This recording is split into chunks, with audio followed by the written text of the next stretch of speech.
Hey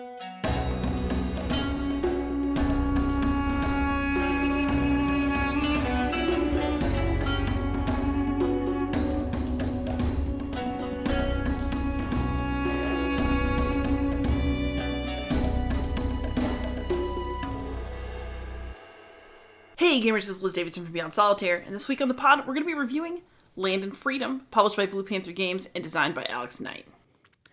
Alright, so this is a setup for Land and Freedom, the Spanish Revolution and Civil War, and in this game, the moderates, the communists, and the anarchists are all trying to keep the Republic going in the face of war from the fascists. So all three of these movements have to work together in order to defeat fascism. However, they all also want to come out on top in a surviving Republican government. And so they're all competing to get the most glory in order to win the game. So basically, in order to win this game, you need to deal with all of the war stuff happening on various fronts in Spain. And it's a lot harder than it looks. Basically, if you lose Madrid, you're done. If you lose two other fronts, you're also done. Or if you finish the game and you don't have all of these areas under control, so basically there aren't any fascists overwhelming any of them at the moment, you are also done. But if you manage to militarily survive all of this, then you're going to be drawing throughout the game from this bag of glory. And basically, whoever has drawn the most of their chits from that bag by the very end of the game is going to be the winner, because they'll have achieved the most glory and been given credit for the most glory. We're all competing to get and keep initiative. We're all putting our tokens into the bag of glory, and we're hoping that we come out on top. So initiative comes from dominance on these tracks over here on the top right. Each of the factions is going to have kind of two tracks that are in their purview. So I'm set up for the anarchists, so I'm going to be looking really hard at this liberty and collectivization pairing up here. Basically, as long as I can keep them both at 6 or above, initiative is mine, anarchy reigns. Meanwhile, the communists and moderates are going to be trying to bring me down up on those tracks while they are building up either Soviet support for the communists or foreign aid for the moderates. And then here in the middle, they've got a bit of a tug of war going on over control of the government. So the moderates start out in control, but it's really not as secure as one might think. This is going to flip-flop a lot. And basically, if I do not have initiative by having 6 or higher on my tracks, then whoever controls the government will have initiative instead. So there are going to be things on all of our cards that let us push and pull and fight it out. And it's a little bit nasty, but it's also pretty good fun. The way that the turn structure works in this game is that every turn you're going to draw a card from the fascist deck. So you have 3 different years worth. You're trying to survive 3 years of this war. So the first deck is the nicest, the second is the nastiest, and of course the third is terrible. But in a fun game kind of way.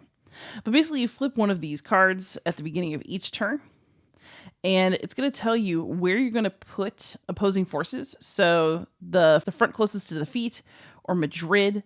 It can also mess with your tracks. So there are things that are going to happen that go down the left at the beginning of every turn as part of the fascists taking their actions. There's also a test at the bottom of the card, which at the end of everybody's turns, we're going to have to see if we passed or failed. So on this one, if you pass it, if the Madrid front is -1 or better, then the moderates get to draw a card. If you are not passing and the Madrid front is -2 or worse, then control of the government swings towards the center. But what that means is that this is the center.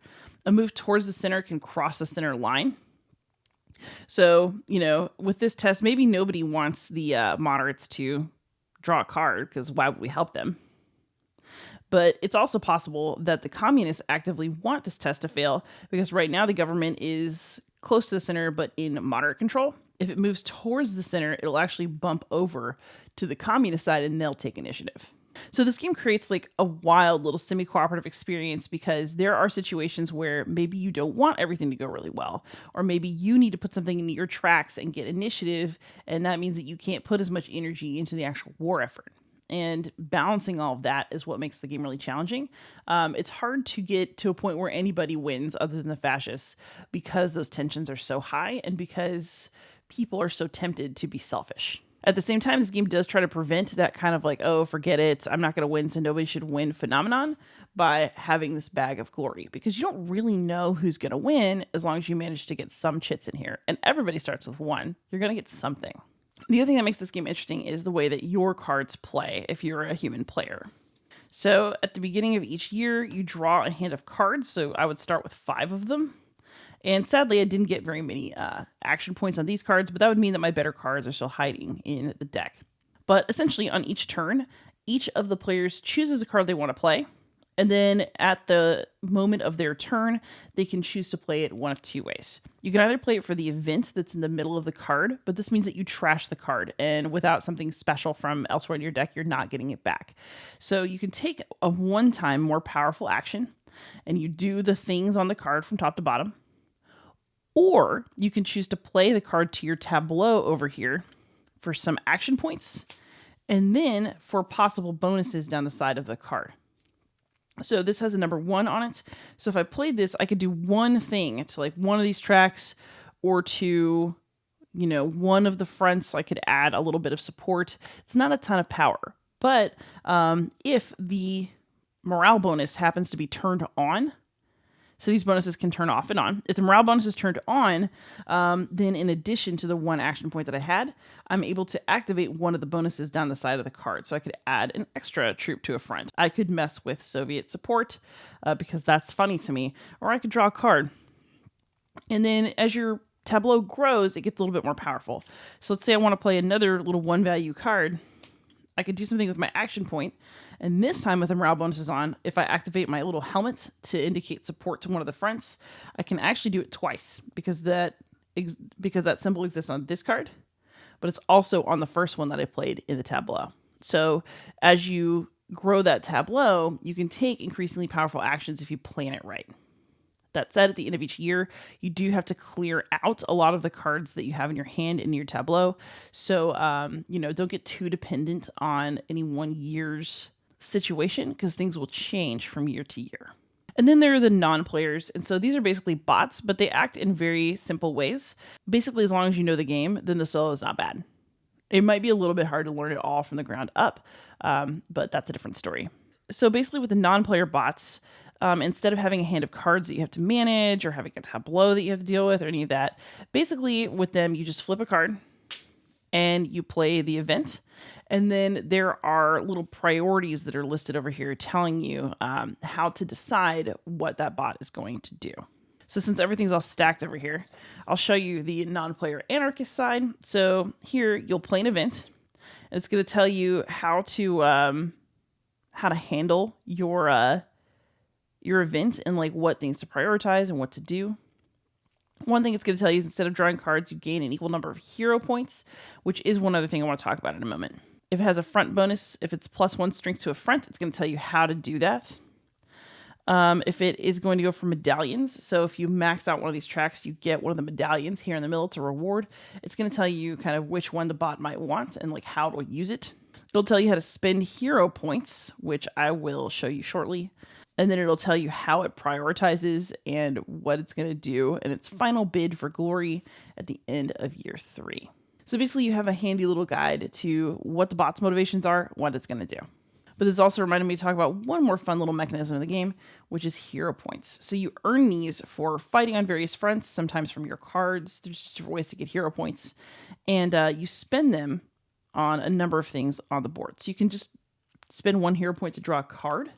But there are also little hero point prices on the board that indicate how many hero points you have to spend to manipulate these tracks and to turn bonuses on and off. So having hero points, if you don't have a card that does something, you might have hero points that get you somewhere you need to go as well. And they can be spent at any point during your turn. So this is a game where there, yes, is a lot going on. But once you start to play it, it turns into this really fun dance with the other players of how much are we going to work together versus what do I need to make sure that so-and-so doesn't have the initiative again this turn and they get another token in the bag of glory and I don't have any in there yet. So even as the fascists get nastier and nastier, you and your fellow players will also become nastier because you're all fighting for the power and position that you need in order to make sure that you win the game if you do collectively win it against fascism. So that's a basic overview of Land and Freedom. Let's have some final thoughts. All right, so now for some final thoughts. Overall, I really think that Land and Freedom is a fantastic game. Just as a historical game, as a game that's really trying to get to the heart of a historical problem, I really think that it is an excellent piece of work, and I have a ton of respect for this design. I think that it does a really good job of creating tension between whether you want to help your Republican government fight the fascists or whether you want to prioritize the needs of your own movement. And those essentially going to be constantly present, and they're going to be really hard. And you have to really time when you are going to be selfish, and you're going to be really mad when in your mind another player chooses the absolute wrong time to do that. So I have played this game both as intended, which is with 3 players, and solo. And so I want to make sure that I contrast those so that you know exactly what you're getting if you get this game. So does Land and Freedom play solo? Yes. I don't know that I would get it for just solo, but the solo mode is totally decent. It's good. There are bots that function very well. Their priorities make a lot of sense. So basically you can play against the bots just by drawing cards and by doing the events on the cards in order with priorities as given in the bot rules on the player aids and in the rule book. So you can play a very functional game with bots, and they actually do make it really, really hard for you. So it is tough to both beat the bots in terms of their, they're getting initiative and they're challenging you for supremacy within your government. They're actually really going to give you a hard time, and they're also going to really force you to have to put in a lot of work at the various fronts in Spain in order to keep the fascist problem under control. And so, they make the game very puzzly and very challenging, but they do lack one really essential part of the game, which is the betrayal and the ability to put peer pressure on people, the social aspect that really, really starts to shine when you're playing it with 3 players. So when you have a full contingent of 3 people playing this game, it is mean and it's spicy and it's just really, really good. The semi-cooperative aspect of it really shines in a way that I really deeply appreciate. I think that Alex did a very good job of kind of pushing to the heart of, do I go and look out for myself or do I look out for all of us? Just in the way the cards are written. So there are very tough choices to make on every single card in your deck, because every single one of them gives you something that's pretty good for you, but probably the expense of something that's good for everybody else. And you also have to make really tough decisions about, okay, do I trash this card by playing it for the event? Even though this event is damn good, is that really what I want? Or am I going to take more of a slow walk and play a longer game and put this in my tableau and try to stack symbols so I can take these massive moves late in each year? And so this game really challenges you on multiple fronts to make decisions that are going to have some really serious consequences, because this game is hard to win. No matter what your player count is, it's so hard for anyone to win because the fascists are extremely powerful and you actually really do have to work together to defeat them. It's just that you're not going to want to. And, the fact this game creates that feeling so well and that feeling of frustration so well, I think is great. You're absolutely going to want to peer pressure people and yell at them and harangue them and get into fights about whatever happened in the game with them, because you get really invested. And so do they. And it's just very frustrating to, for example, lose the Southern Front because the communists didn't do anything last turn and they're not sorry about it. David Thompson. And so, this game will create memories as well as you play. And I think that that's something really special. I also think that Alex did a good job of kind of solving the semi-cooperative problem, which is where if you feel convinced that you are going to lose the game, then suddenly you just say screw it and everybody else can lose too. The way that he prevents this is that the winner is not actually the person who contributes the most to the revolution. The person who wins is the one whose chits get drawn the most from the bag of glory, which you can contribute to by having the initiative. But there are other ways to contribute to it. There's a bidding war for one of those slots at the beginning of year 3. If you are seizing initiative right at the end, you get to add extra tokens. So basically, even if you only get the initiative once and just go for broke and it's the end of a year and you get to add 2 tokens, you could still technically win the game. And so this one really keeps you fighting because you're trying to build that bag and put the odds in your favor. But even if you are behind and you know it, there's still just enough of a chance that you could win. And I think that keeps you invested, and it keeps the game going in a way that, it's an interesting solution to the semi-co-op problem.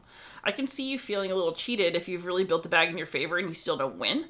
But I also think that politics and history are like that sometimes, and that it adds sort of a sense of drama and amusement to the game as well. So I just think that this design is really, really good. The solo is totally doable, even with bots, and it's interesting and it's still a good puzzle. It absolutely sparkles with 3 players, which is how really this one probably should be played the majority of the time. The cards are all very meaningful. The actions you can take in this game are very meaningful. It's such an interesting little way of boiling down a thorny problem like the Spanish Civil War. I just think it's fantastic. I will say that there are just a couple of issues with it that are pretty minor. One is that the rulebook has a few parts that are described a little bit messily. Like you can easily get your questions answered on BGG and stuff like that. But for example, there are 3 different years in here, and there are 3 different fascist decks. You're only going to pull 4 cards from each year's deck in any given game. There's only 12 turns. But, in the setup rules, it says, shuffle the 3 fascist decks. And it doesn't really, tell you how to do that. I had already played the game, so I understood instinctively what to do. But, there are little moments where you might have to make a little leap or an assumption in order to understand exactly what the rulebook wants of you. Or there's situations where I wanted information and I would find it, but not necessarily right where I thought it would be, or it would be kind of buried in some text. And so I do think that the rules could have been better. And, there are some interesting little printing issues, at least in my copy. So, for example, my little Ernest Hemingway card, I always know it's him because there's a little yellow marker on the back. And my Huesca offensive card also has a funny little misprint mark on it. And, this is really minor, but you should be aware, this is not the most luxurious of printings of this game. At the same time, that's not a problem for me because that's not the point. That's not the point for Land and Freedom. The point is, this is a really, really interesting historical game that boils down a thorny, messy situation to make a historical point that I personally find very interesting. And I think it's very beautifully communicated mechanically through the game. So that makes this work that I really admire. This is Alex Knight's first design, and I'm really excited to see what he'll do next because I thought this was really something. And if you're interested in historical games, and what they're able to do and communicate, then this is something that is a must look for you. And it is actually really fun to play as well. So thank you so much for watching. Please like, subscribe, comment, give on Patreon if you're feeling generous, and most of all, happy gaming.